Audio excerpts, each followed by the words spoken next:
Hidup ini adalah kesempatan. Hidup ini untuk melayani Tuhan. Jangan sia-siakan waktu. Kemudian Yosafat mendapat perhentian bersama-sama dengan nenek moyangnya, dan ia dikuburkan di samping nenek moyangnya di kota Daud.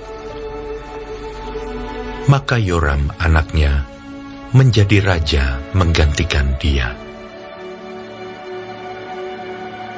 Saudara-saudaranya, anak-anak Yosafat, ialah Azaria, Yehiel, Zakaria, Azariahu, Mikael, dan Sefaja. Mereka semua anak-anak Yosafat, Raja Israel. Ayahnya memberikan kepada mereka banyak pemberian, berupa emas dan perak, dan barang-barang berharga, juga kota-kota berkubu di Yehuda. Tetapi kedudukan raja diberikannya kepada Yoram, karena dialah anak sulungnya. Sesudah Yoram memegang pemerintahan atas kerajaan ayahnya dan merasa dirinya kuat, ia membunuh dengan pedang semua saudaranya dan juga beberapa pembesar Israel. Yoram berumur 32 tahun pada waktu ia menjadi raja, dan 8 tahun lamanya ia memerintah di Yerusalem. Ia hidup menurut kelakuan raja-raja Israel, seperti yang dilakukan keluarga Ahab, sebab yang menjadi istrinya adalah anak Ahab. Ia melakukan apa yang jahat di mata Tuhan.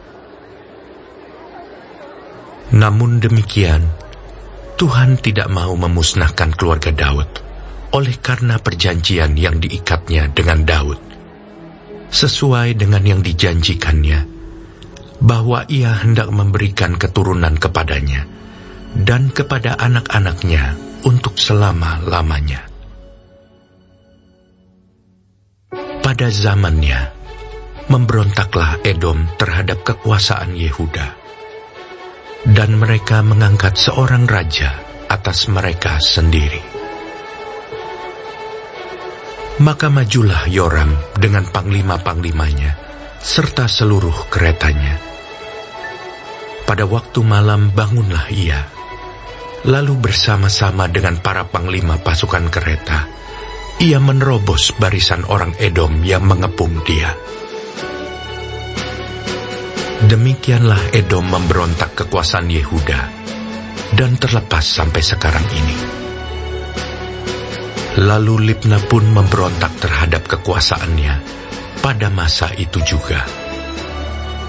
Itu disebabkan karena ia telah meninggalkan Tuhan, Allah nenek moyangnya. Lagi pula ia membuat bukit-bukit pengorbanan di gunung-gunung Yehuda. Ia membujuk penduduk Yerusalem untuk berzina, dan ia menyesatkan Yehuda.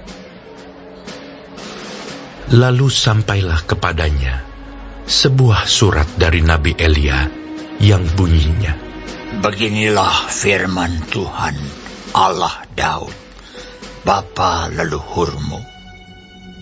Karena engkau tidak hidup mengikuti jejak Yosafat ayahmu dan Asa raja Yehuda, melainkan hidup menurut kelakuan raja-raja Israel dan membujuk Yehuda dan penduduk-penduduk Yerusalem untuk berzina, sama seperti yang dilakukan keluarga Ahab.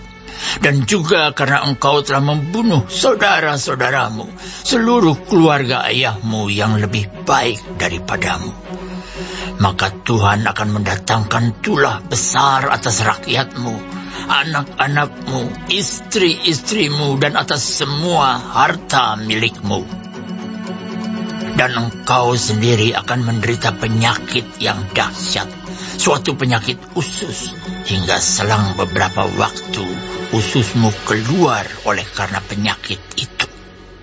Lalu Tuhan menggerakkan hati orang Filistin dan orang Arab yang tinggal berdekatan dengan orang Etiopia untuk melawan Yoram.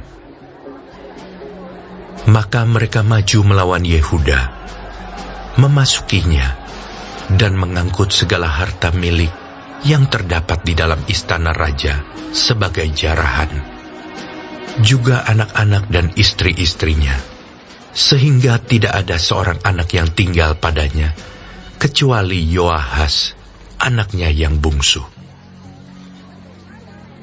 Sesudah semuanya ini, Tuhan menulahinya dengan penyakit usus yang tidak dapat sembuh. Beberapa waktu berselang, kira-kira sesudah lewat 2 tahun, keluarlah ususnya karena penyakitnya itu. Lalu ia mati dengan penderitaan yang hebat. Rakyatnya tidak menyalakan api baginya, seperti yang diperbuat mereka bagi nenek moyangnya. Ia berumur 32 tahun pada waktu ia menjadi raja, dan 8 tahun lamanya ia memerintah di Yerusalem. Ia meninggal dengan tidak dicintai orang. Ia dikuburkan di kota Daud, tetapi tidak di dalam pekuburan raja-raja. Baik, sebelum mengakhiri firman Tuhan hari ini, kita sama-sama berdoa. Bapa kami yang di surga, dikuduskanlah nama-Mu. Datanglah kerajaan-Mu. Jadilah kehendak-Mu di bumi seperti di sorga. Berikanlah kami pada hari ini makanan kami yang secukupnya, dan ampunilah kami akan kesalahan kami, seperti kami juga mengampuni orang yang bersalah kepada kami. Dan janganlah membawa kami ke dalam pencobaan, tetapi lepaskanlah kami daripada yang jahat, karena Engkaulah yang empunya kerajaan dan kuasa dan kemuliaan sampai selama-lamanya. Amin. Terima kasih pemirsa telah mendengarkan firman Tuhan hari ini. Sampai ketemu besok hari. Terima kasih.